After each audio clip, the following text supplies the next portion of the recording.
El nombre de esta predicación es La segunda venida del Señor, motivo de esperanza. Damos lectura al texto mencionado, primera a los Tesalonicenses, capítulo 4, versos 13 al 18, en el nombre del Señor. Pero no queremos, hermanos, que ignoren acerca de los que duermen, para que no se entristezcan como lo hacen los demás que no tienen esperanza. Porque si creemos que Jesús murió y resucitó, así también Dios traerá con él a los que durmieron en Jesús. Por lo cual les decimos esto por la palabra del Señor, que nosotros, los que estemos vivos y que permanezcamos hasta la venida del Señor, no precederemos a los que durmieron. Pues el Señor mismo descenderá del cielo con voz de mando, con voz de arcángel, con la trompeta de Dios, y los muertos en Cristo se levantarán primero. Entonces nosotros, los que estemos vivos y que permanezcamos, seremos arrebatados juntamente con ellos en las nubes al encuentro del Señor en el aire. Y así estaremos con el Señor siempre. Por tanto, confórtense unos a otros con estas palabras. El mundo pagano, en los tiempos de Pablo, no abrigaba la esperanza de la vida después de la muerte. La inscripción, por ejemplo, en una tumba decía lo siguiente: yo no era, no vine a ser, ya no soy y no me importa. Mientras los filósofos tales como Sócrates buscaron probar la existencia de la felicidad después de la muerte, el mundo pagano no tenía esa seguridad. Este era el contexto, hermanos, en los que Pablo escribe a los tesalonicenses. Los creyentes en Tesalónica se preocupaban por sus parientes que habían muerto. ¿Qué sería de ellos si el Señor viniera? Cuando el Señor venga, ¿tendrán ventaja los creyentes vivos sobre los que han muerto? En este párrafo, Pablo contesta esas preguntas y anima a los tesalonicenses, y hoy también nos anima a nosotros, amén, a tener una perspectiva bíblica de qué sucede después, cuando el Señor venga por su iglesia. Este es un comentario de Warren Wiersbe. Vamos a orar, queridos hermanos, antes de continuar. Padre, hemos dado lectura a tu palabra. Te pido que tú puedas centrarnos. Seguramente nuestros pensamientos pueden estar ahora mismo en otro sitio, en otra preocupación, en otra circunstancia. Te ruego, Señor, sean cautivos en obediencia a ti, para que podamos sacar el mejor de los provechos de esta lectura bíblica y de esta predicación. Ayúdame a mí, Señor, en mi debilidad, poder ser fiel a lo que tu palabra dice, y ayuda a la congregación a prestar oídos, Señor, atento a lo que tú quieres enseñarles esta mañana. Te lo pido en el nombre de Jesús. Amén y amén.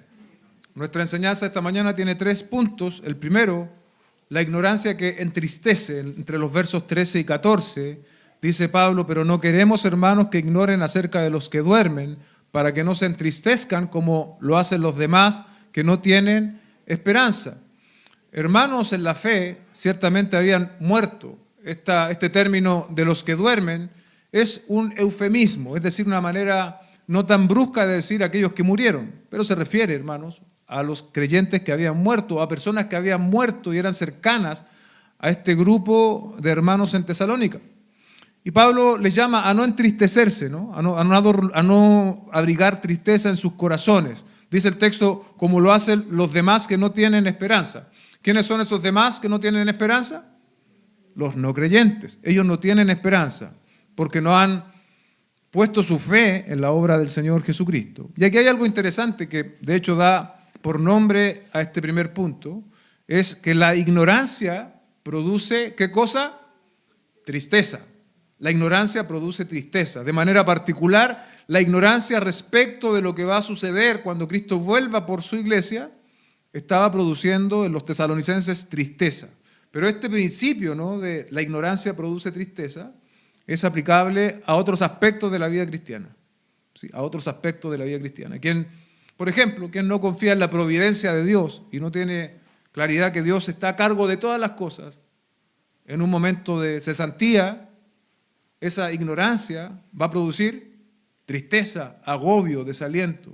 Sin embargo, aquel que tiene claro que Dios está a cargo de su vida, que Él está cuidando, va a poder estar firme aún en los momentos más difíciles de su vida. En particular, nuestra epístola esta mañana está diciendo que la ignorancia respecto de lo que va a suceder cuando Cristo vuelva por su iglesia, puede provocar tristeza, como fue el caso de los tesalonicenses, una iglesia, hermanos, como hemos dicho una y otra vez, modelo en muchos aspectos, una iglesia fuerte, una iglesia que vivía el Evangelio. Sin embargo, aquí otra vez descubrimos un aspecto en el cual esta iglesia necesitaba ser corregida, alentada a través de la enseñanza del apóstol Pablo.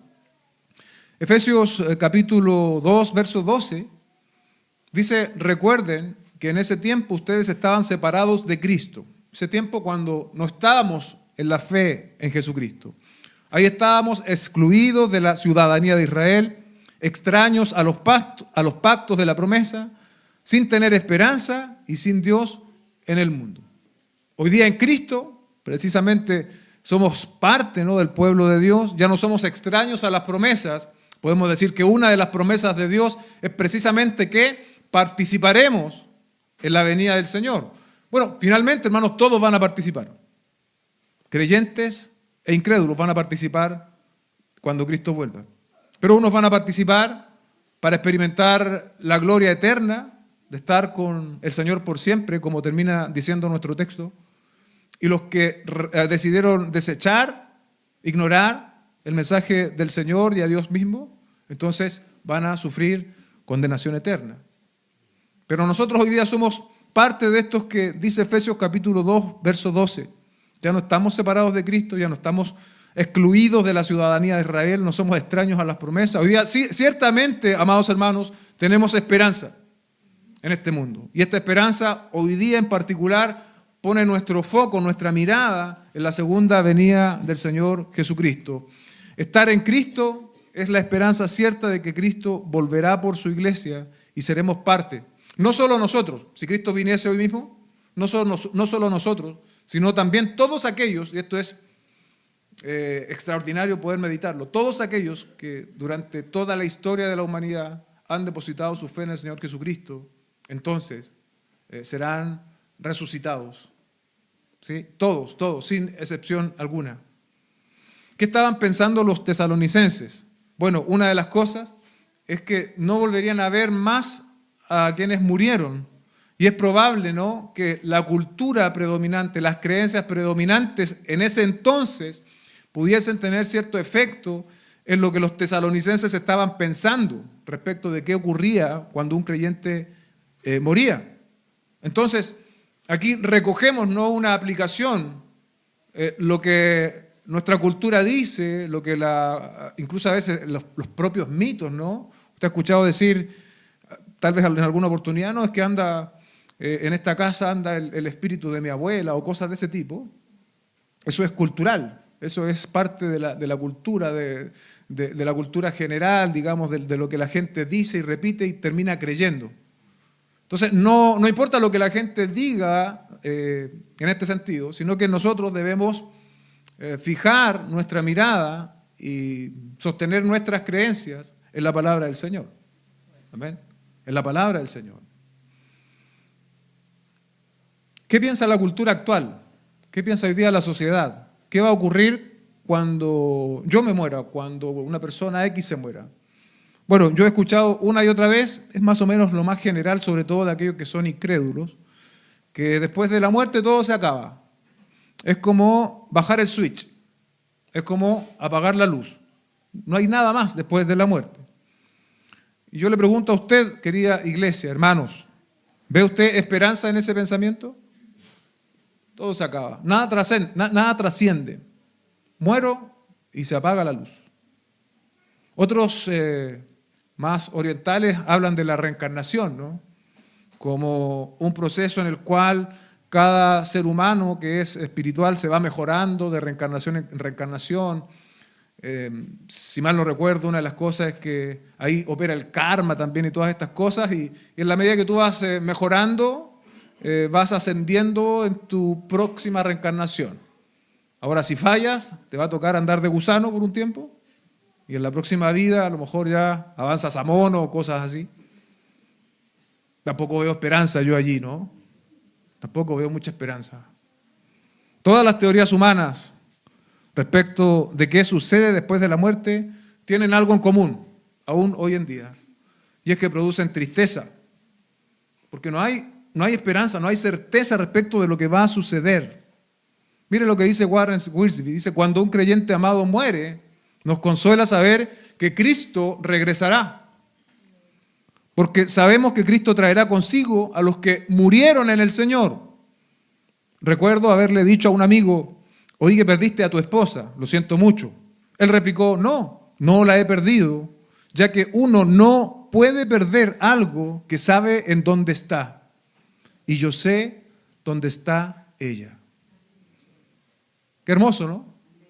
Qué hermoso es estar en la fe y saber que aquellos que se nos han adelantado y que han dormido en Cristo, sabemos que están con el Señor.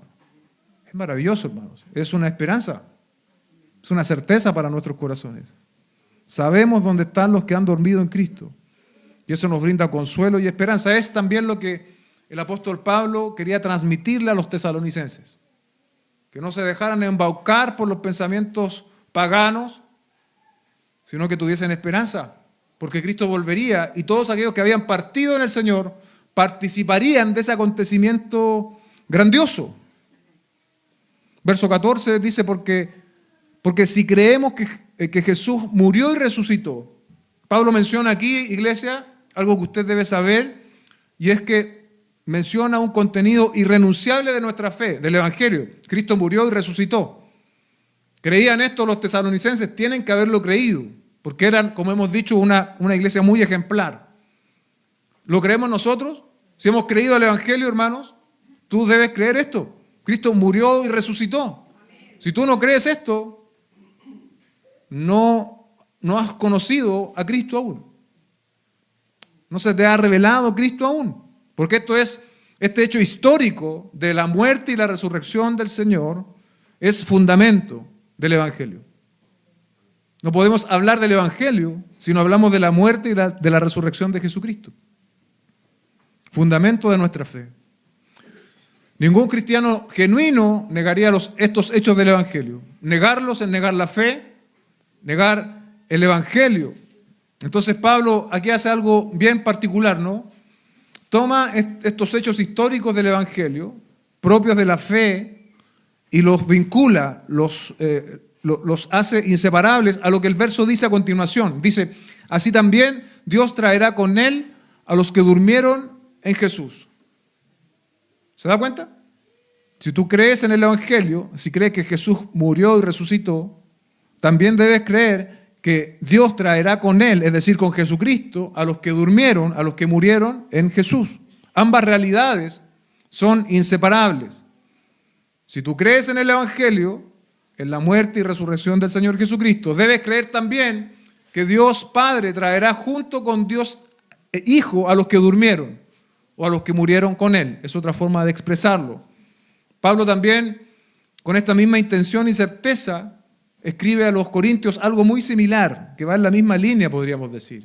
Segundo a los Corintios 4:14, dice: sabiendo que aquel que resucitó al Señor Jesús, ¿sí?, a nosotros también nos resucitará con Jesús y nos presentará junto con ustedes.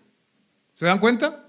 Sabiendo, una certeza, que lo que ocurrió allá hace más de 2000 años, cuando Dios Padre resucitó a Jesucristo de entre los muertos, dice Pablo, a nosotros, probablemente haciendo alusión a él y su grupo de misioneros, ¿no?, nos resucitará junto con Jesús y nos presentará junto con ustedes, los corintios. Todo creyente va a experimentar esto. Todo creyente que ha creído en el Evangelio, el poder que operó en la resurrección de Jesucristo, véalo de esta forma, también se manifestará en nosotros, dice el apóstol Pablo. También se manifestará en nosotros, iglesia, el mismo poder. Y aquí está el motivo de nuestra esperanza. Dios traerá con Jesús a todos los que durmieron con él. Ya decíamos antes, haber dormido con Jesús es que estas personas murieron estando en la fe. Dios los traerá, no a todos, esto no es universalismo, sino que el texto dice que Dios traerá ¿a quiénes?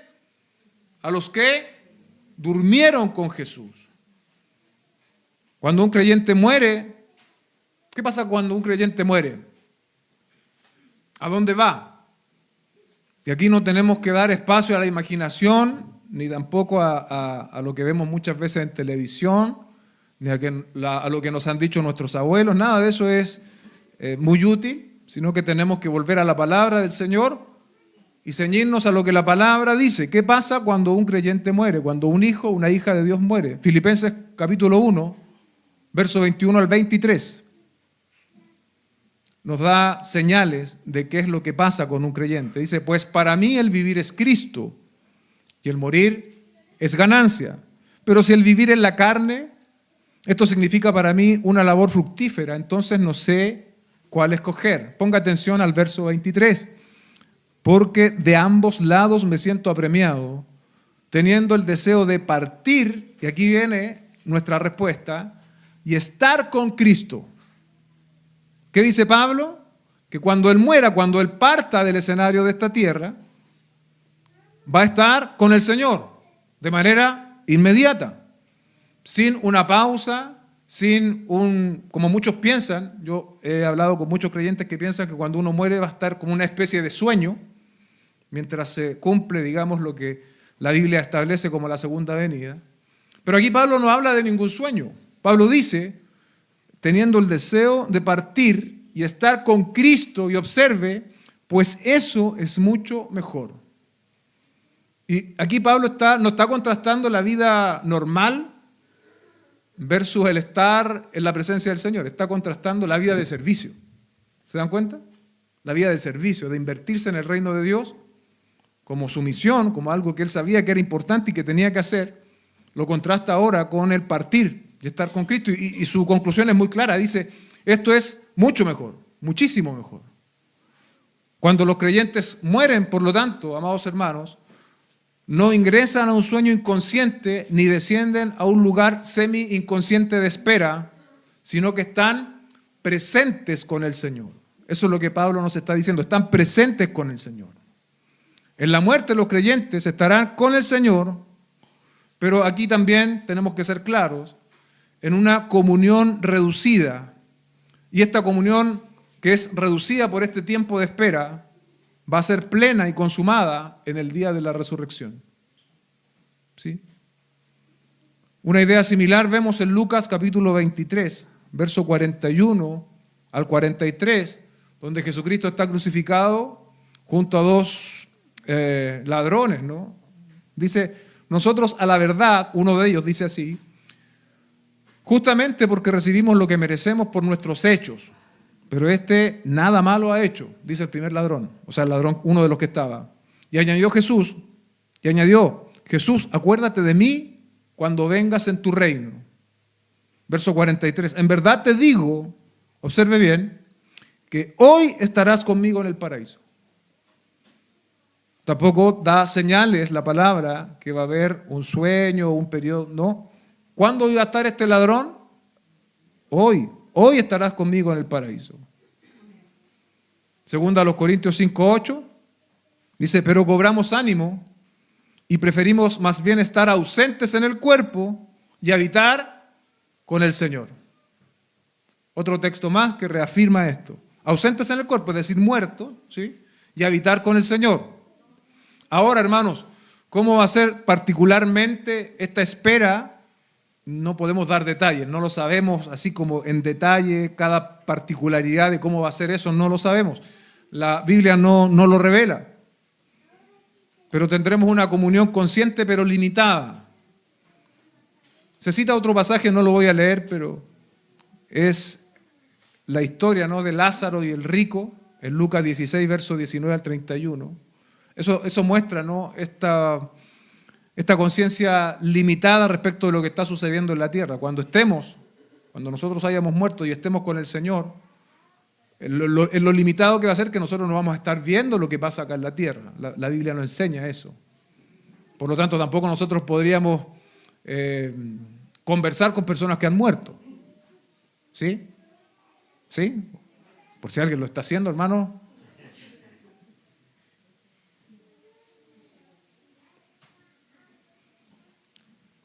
Pablo dice, y esto yo creo que es la conclusión más interesante respecto de un tema que, como les dije también, para nosotros tiene muchos aspectos que la Escritura no revela, no sabemos a detalle cómo va a ser. Pero yo me quedo con esto, con lo que Pablo dice en el texto en Filipenses, que va a ser mucho mejor. La experiencia de estar con el Señor, cuando nosotros dejemos de vivir, va a ser mucho mejor que la experiencia de estar en nuestro cuerpo actualmente. Pero no va a ser la mejor, porque la mejor la vamos a experimentar en la resurrección. Pero va a ser mejor que esta que estamos viviendo hoy.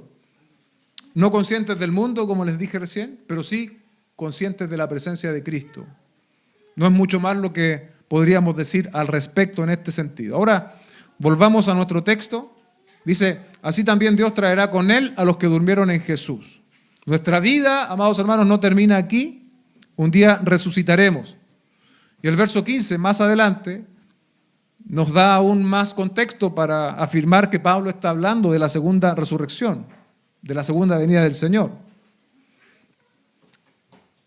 Y aquí tenemos que hacernos una pregunta cada uno de nosotros. ¿Tú tienes esta convicción en tu corazón? ¿Tú crees que cuando mueras vas a ir con el Señor? Ahora, la tristeza de los tesalonicenses no era tanto por lo que ellos pensaban respecto de sí, sino por lo que iba a suceder con el resto de las personas o con los creyentes o familiares que ya habían partido. Eso estaba generando incertidumbre en sus corazones. Y yo creo que puede ser la incertidumbre que también que muchos de nosotros podemos tener hoy en día cuando pensamos en nuestros seres queridos que no están en la fe. Porque aquí Dios va a ser absolutamente justo, ¿no? No hay oportunidades de último momento. Me acuerdo de mi hermano, ¿cierto? Que antes de venir a la fe le decía a mi mamá, no importa, yo por último me pesco de su pie y me voy al cielo, eso no va a pasar. Entonces, ¿qué podemos hacer, hermano, frente a eso? ¿Qué podemos hacer frente a esa incertidumbre que nos genera el hecho de que muchos de nuestros cercanos, seres queridos, amigos, no están en la fe en el Señor Jesucristo? Podemos hacer al menos un par de cosas efectivas. Una es orar por ellos y lo segundo es presentarles a Cristo. Presentarles a Cristo. En oportunidades nos hemos callado, hemos tenido preciosas oportunidades para hablar y dar testimonio de Cristo y nos hemos callado, hermanos. Si usted quiere hacer algo por un ser querido del cual a usted le preocupa su estado eterno, si va a ir a la condenación o si va a ir a la presencia del Señor, lo mejor que usted puede hacer es predicarle el Evangelio y orar por esa persona.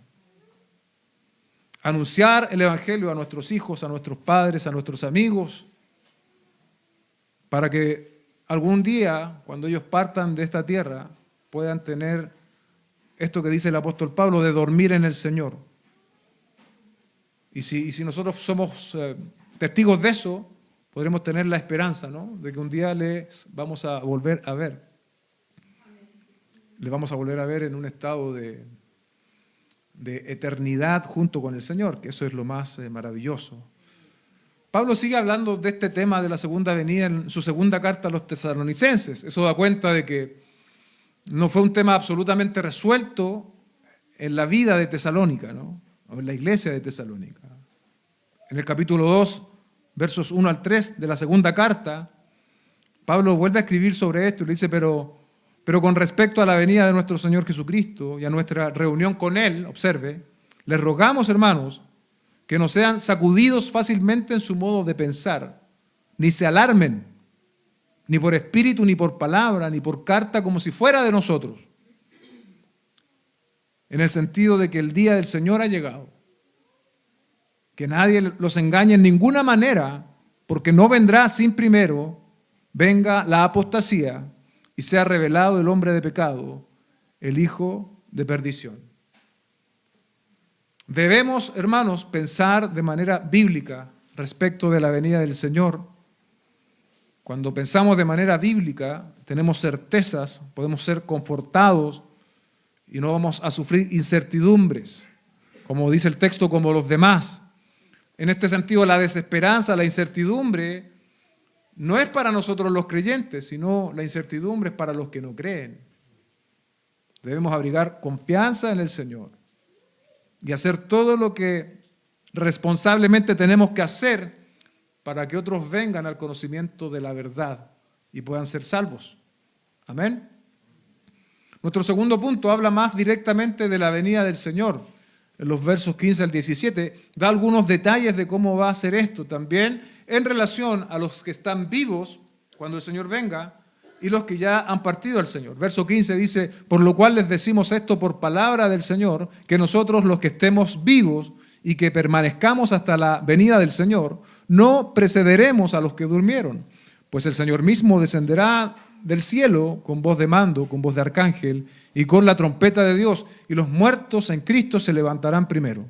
Pablo entonces nos da algunos detalles. Lo primero que llama nuestra atención es que dice por palabra del Señor. Pablo no está dando sus opiniones personales al escribir, sino que está escribiendo inspirado por el Espíritu del Señor, trayendo de alguna manera que nosotros tampoco podemos definir las enseñanzas de Jesucristo a colación. Recuerde que Pablo también tuvo una revelación directa por parte del Señor.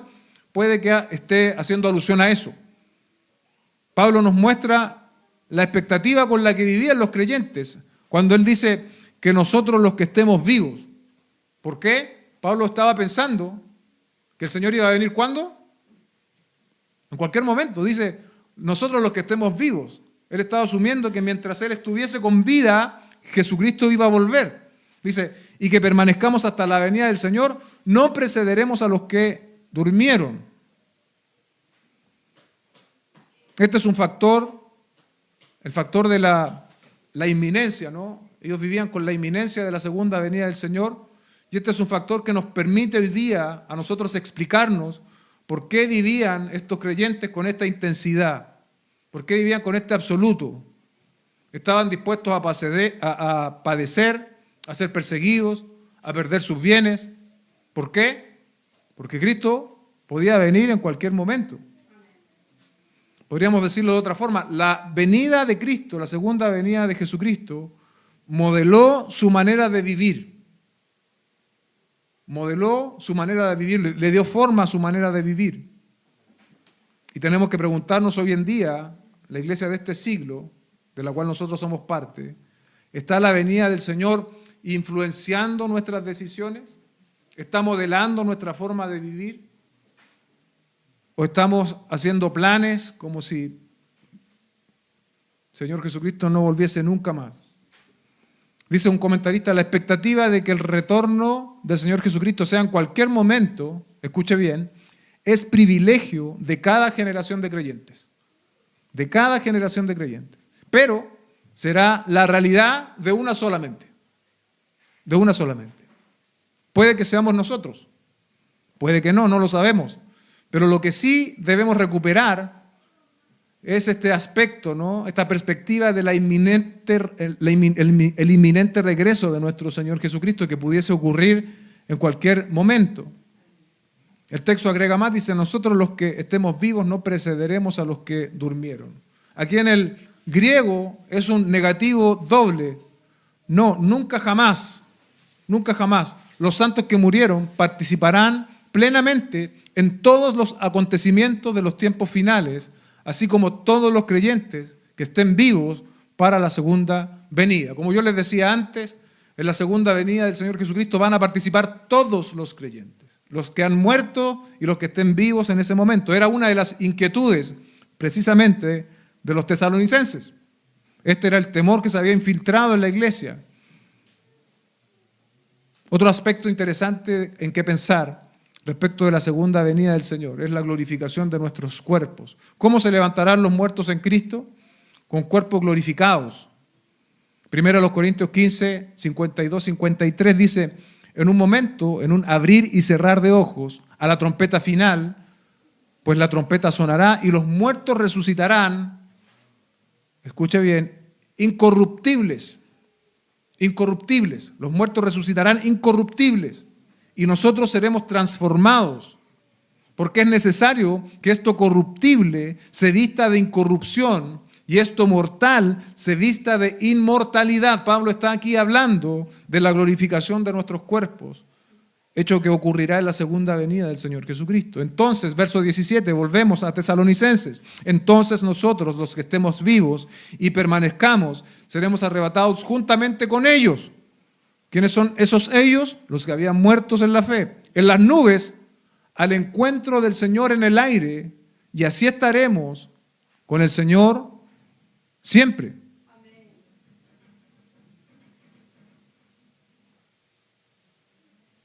Quienes estén vivos o estemos vivos, seremos transformados, glorificados en ese momento. Dice, seremos arrebatados juntamente con ellos, los que habían dormido en Cristo.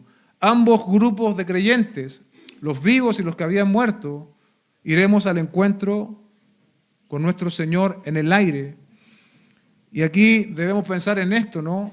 Que aquí se está cumpliendo algo que el mismo Señor Jesucristo había dicho en Hechos capítulo 1, o no el propio Señor Jesucristo, sino unos mensajeros o ángeles. Dice, Hechos 1, 10 y 11, dice, mientras Jesús ascendía, estando ellos mirando fijamente al cielo, se les presentaron dos hombres en vestiduras blancas, que les dijeron, varones galileos, ¿por qué están mirando al cielo?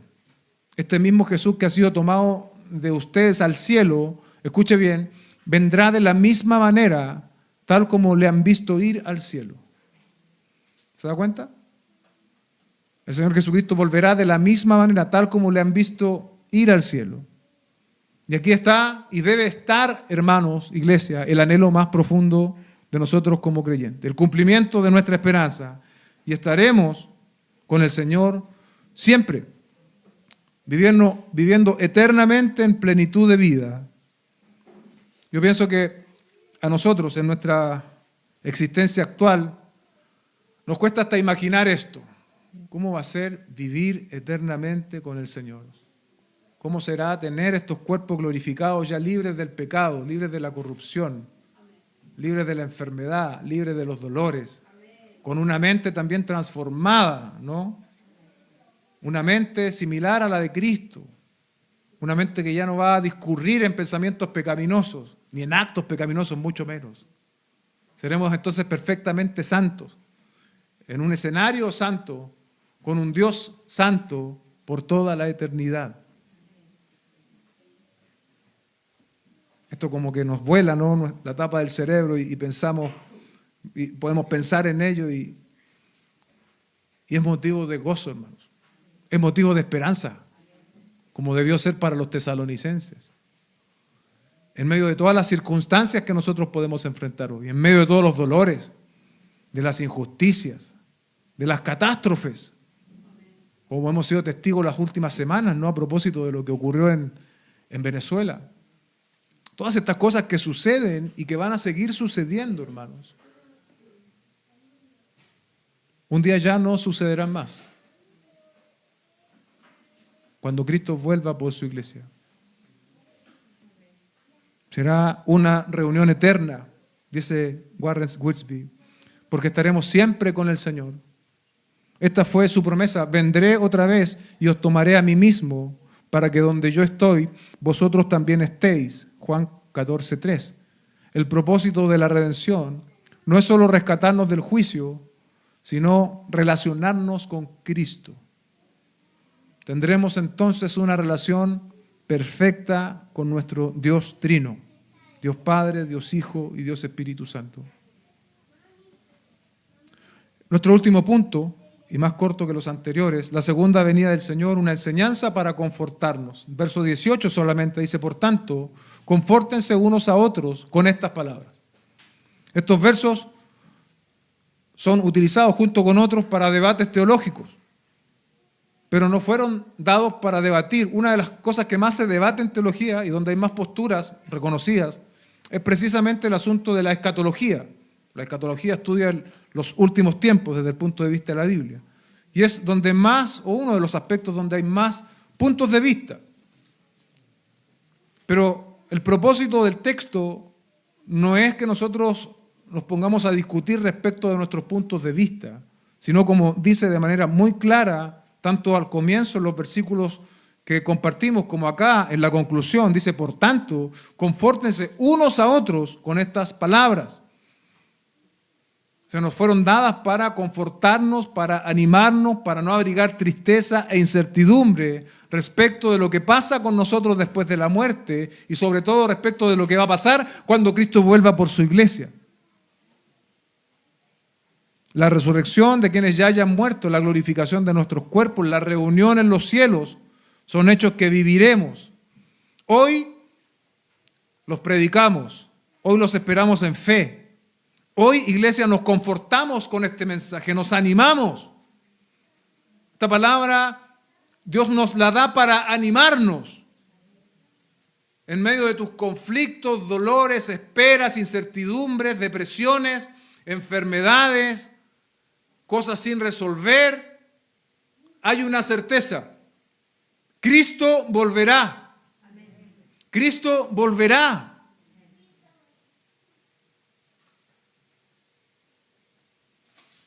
Y estaremos para siempre con Él.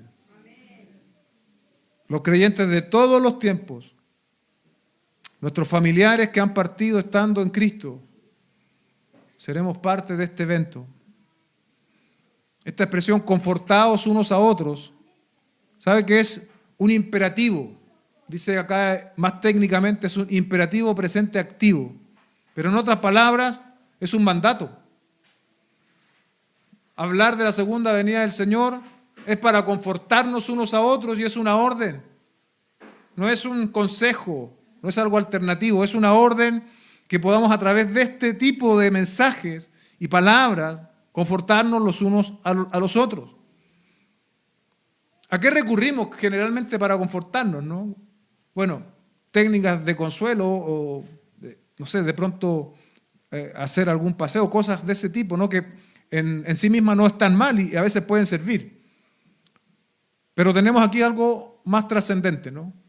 Algo de mayor peso, algo que transforma nuestra mente. Es lo que tenía que ocurrir con los tesalonicenses. Ellos habían abrigado ciertos pensamientos respecto de lo que iba a suceder después de la muerte y esto estaba amargando su corazón. La palabra del Señor tiene ese poder de transformarnos, de transformar nuestros pensamientos. Y cuando nuestros pensamientos son transformados y podemos ver con mayor claridad este aspecto tan importante de nuestra fe como es la segunda venida del Señor, entonces podemos confortarnos los unos a los otros. Podemos hablar de estas certezas de la palabra del Señor. Cuando un hermano en la fe parte del escenario de esta tierra, hallamos consuelo. Y esto también debe ser un estímulo. Para cerrar, permítame leerle una anécdota. Dice, el señor Robert Murray, el piadoso predicador presbiteriano, solía preguntar a la gente, ¿cree usted que Cristo vendrá hoy? La mayoría de ellos respondían, pienso que no. Luego Murray decía, entonces, amigo mío, más le vale prepararse, porque Él vendrá a la hora que usted no piensa. Lucas 12:40. La muerte es inevitable y la única posibilidad de escaparla es estar vivo cuando el Señor Jesucristo venga. La muerte no es un accidente, sino una cita establecida. Está establecido para los hombres que mueran una sola vez y después el juicio. Hebreos 9:27. Si mueres hoy, ¿dónde irá tu alma? Si mueres hoy, ¿dónde irá tu alma? Es una pregunta incómoda que nosotros debemos hacernos y que también debiésemos transmitirle a aquellos seres queridos que no han venido a la fe, para que ellos puedan volverse a Cristo y experimentar esto que, como les decía antes, hoy día observamos en la palabra por fe. Lo maravilloso de observar por fe es que un día lo vamos a experimentar. Un día lo vamos a ver con nuestros propios ojos. Vamos a estar allí. Vamos a ser parte de esto, hermanos. Y como iglesia queremos que muchos otros lo experimenten también. El Señor nos ayude a poder proclamar las virtudes de aquel que nos llamó de tinieblas a su luz admirable. Hacerlo en gracia, hacerlo en amor, hacerlo con valentía en todo tiempo. Amén. Cierre sus ojos, vamos a orar. Padre, te damos gracias por este tiempo de enseñanza en tu palabra. Probablemente hay mucho más que decir y enseñar respecto de la segunda venida, pero enfatizamos lo que tu palabra enseña, Señor, de manera clara y directa, con el propósito que tú nos las has dado, Señor. Conforta los corazones de cada uno de mis hermanos. Probablemente también en sus corazones en este momento está el pensamiento de aquellos familiares, amigos, cercanos que no están en la fe. Ayúdanos, Señor, a asumir con responsabilidad esta tarea que tenemos de ser embajadores tuyos, para que muchos puedan conocerte, Señor, para que muchos puedan venir a la fe, para que muchos puedan experimentar el estar, Señor, eternamente contigo cuando tú vuelvas por tu iglesia, Señor. Oramos y te damos gracias en el nombre de nuestro Señor Jesucristo. Amén y amén.